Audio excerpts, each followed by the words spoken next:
Diversity, equity, and inclusion all need to become more than just a commonly used buzzword, but something the organization actually puts into action. It's not something you can include once and be done. Each must continually be supported. Referring to DEI, in 2021, People Insight wrote, "They cannot be solved by one-off programs and policies. Organizations need a comprehensive approach that looks at diversity, equity, and inclusion across the organization as a whole."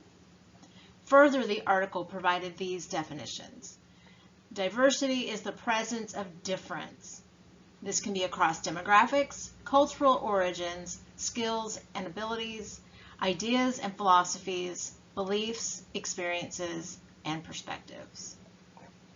Equity is looking at programs, initiatives, and individual cases where opportunities may or may not be consistent and fair.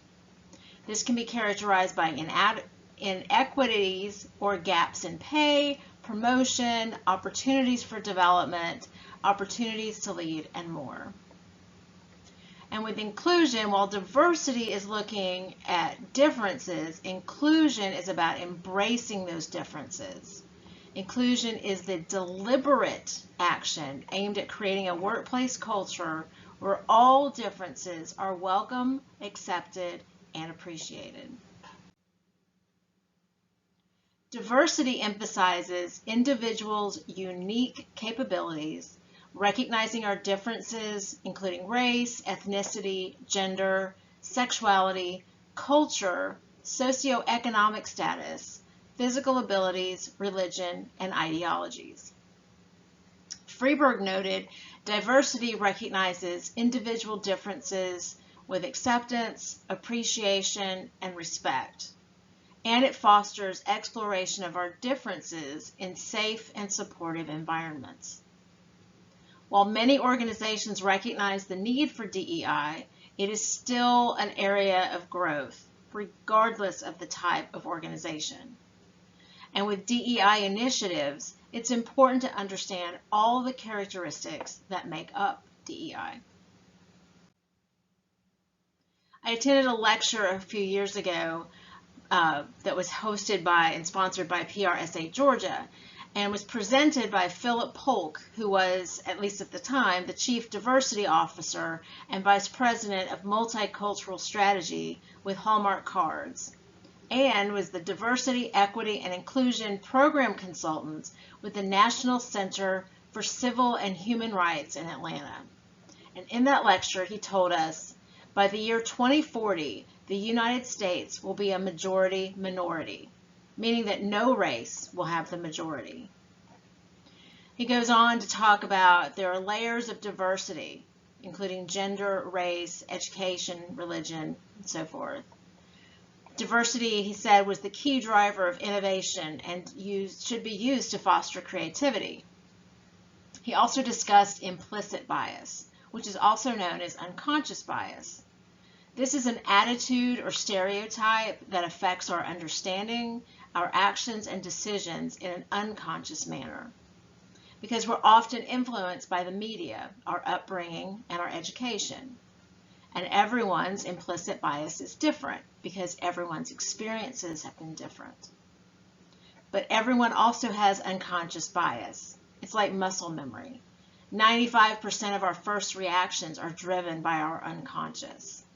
But we can unlearn things through intentional learning, because you don't want unconscious bias because it can lead to discrimination. So you need to ask yourself if you're acting on a bias with or without thinking. Polk also offered these steps to eliminate personal bias. The first step is identifying you have a bias at all. And then watching those assumptions. Don't just assume because what was true once is going to be true all times with a particular people group. He said, engage with people, get to know them, get to understand where they're from, understand their backgrounds. Practice empathy. Be aware of the good intention bias, because you feel like you're doing something because you should do it, but maybe that person doesn't want you to do that. Acknowledge when you make a mistake. And above all, with all of these things, you're developing communication skills. In Chapter 4, Luttrell begins by stating every practitioner's mind should be a good idea. IDEA standing for inclusivity, diversity, equity, and accessibility. As a practitioner, it is your responsibility to make each part of the acronym a priority when developing your strategies and tactics. It should not just be an add-on, something you add at the end because you think you need it, but should be part of the conscious decisions when you are making those plans. Freeberg pointed out social media practitioners benefit from recognizing the field, platforms, and communities that come from different backgrounds. And she further stated the benefits of having unique perspectives and stories being showcased can create huge opportunities for brands, professionals in their social media efforts. Luttrell, along with Adrian Wallace from Grand Valley State University, developed the Diversity, Inclusion, and Inclusion Wheel for Public Relations Practitioners, which was based on research by Dr. Lee Gardenschwartz and Dr. Anita Rowe. And you see the wheel on the screen. It's on my left. They developed this to promote effective communication and growth of an organization. We, as PR practitioners, need to use the wheel to think of diversity and inclusion at the inception, the very beginning of a project, throughout the strategic planning process to evaluation and measurement. In research, you need to perform it with the publics, not just on the publics. Working to become more aware of your biases, as I mentioned earlier, considering how they might come into play in a specific campaign you're working on. And when you're seeking participants for original research, ensure that the members, those participants, are from various groups and not just one. When you're writing objectives, consider why some audiences are targeted and not others, as well as how achieving objectives might impact a diverse public. When you're developing strategies, develop those messages and select channels with the publics, not just for the publics. You want to select things where those publics are. What channels do they use primarily?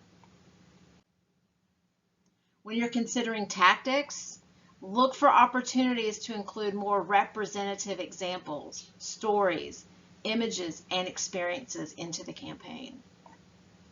Tactics must consider everyone in the target audience and how they could interact with a particular tactic. When you're implementing a campaign, monitor for any unintended consequences and be willing to revise, update, and adjust your tactics and your messages as conversations and publics emerge and change. Consider how inclusive the campaign is to everyone in the target audience. Because remember, not everyone has the same access to tactics. Not everyone has internet access. Not everyone uses every social media platform.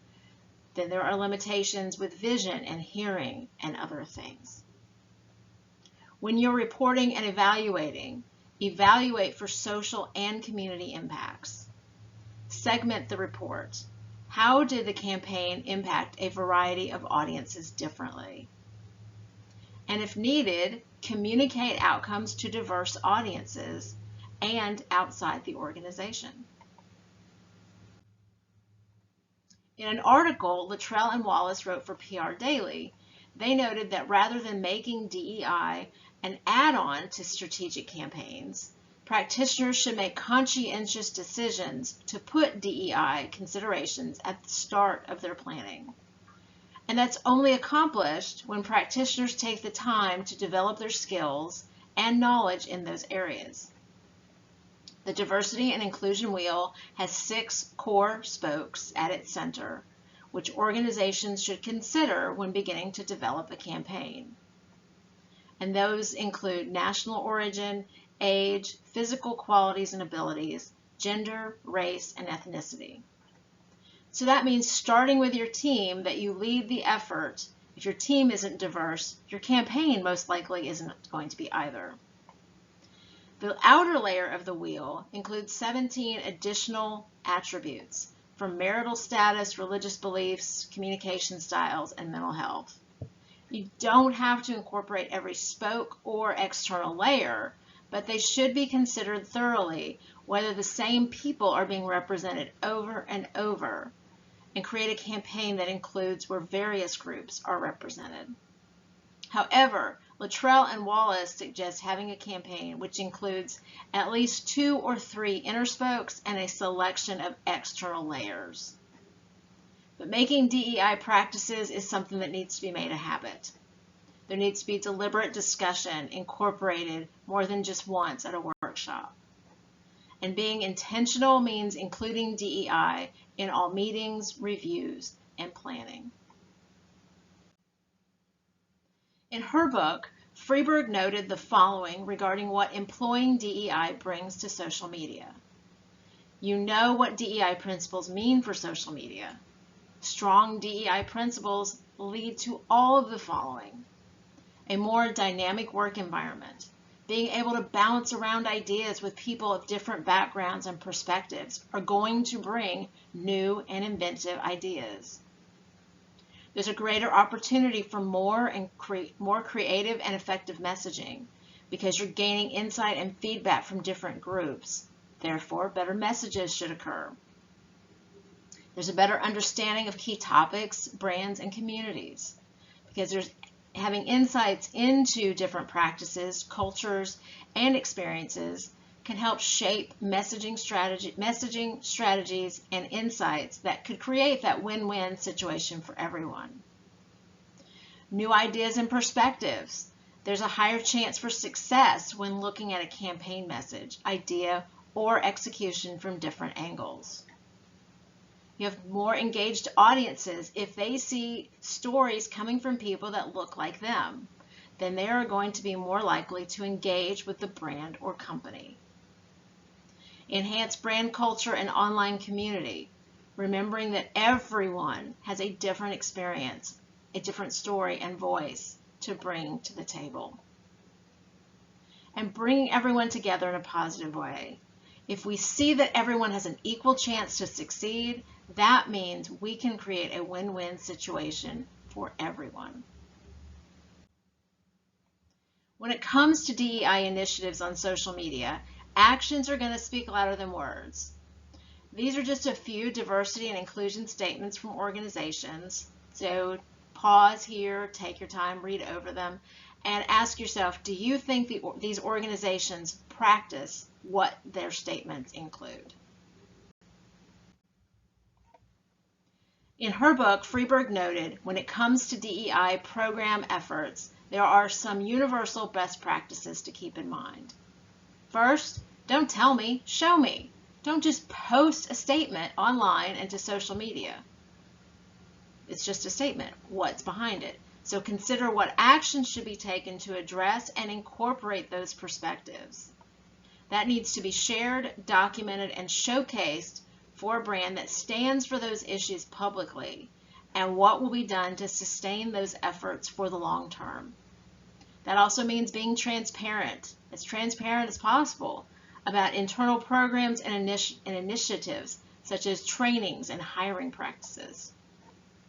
And also with that, acknowledge the DEI statement presents all diversity categories, not just some, as being equally valued. Second is evaluating messaging for empathy. Empathy can only help us better understand and learn from others on various topics and issues. Taking into consideration the emoticons and situations of others is referred to as empathy marketing, which is to establish an emotional connection with the brand and embed that message in the mind of the consumer. You have to understand your audience to clearly articulate the messages you want to convey to them. You cannot assume everything. You have to listen educate, and reach out to better understand what we need to know and what we can do on social media more effectively. Third is focusing on respect. Not everyone is going to share the same values or think the same way. We must understand we may or may not share the same perspectives, views, or thoughts, and that's an important element to consider both internally and externally. Even when we disagree, we have to be objective in making sure that we listen, understand, and note those different perspectives. Fourth is to be empathetic. Sometimes the best thing to do is just listen. And don't rush to judgment or put out a statement before you have evaluated all of the facts and circumstances. Understand everyone may come in with different expectations and may voice them publicly while expecting immediate action.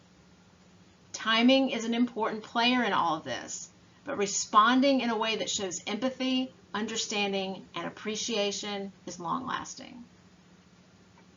Fifth is supporting leadership and hiring efforts.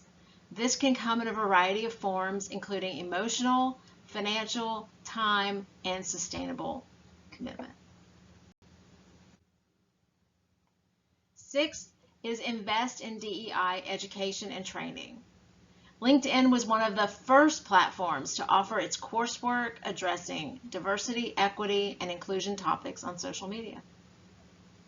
7 is advocate DEI beyond just a checkbox to click. Some brands believe providing a statement on diversity or announcing it as a goal is enough. And this is where actions are going to speak louder than words, and where education and training come into play.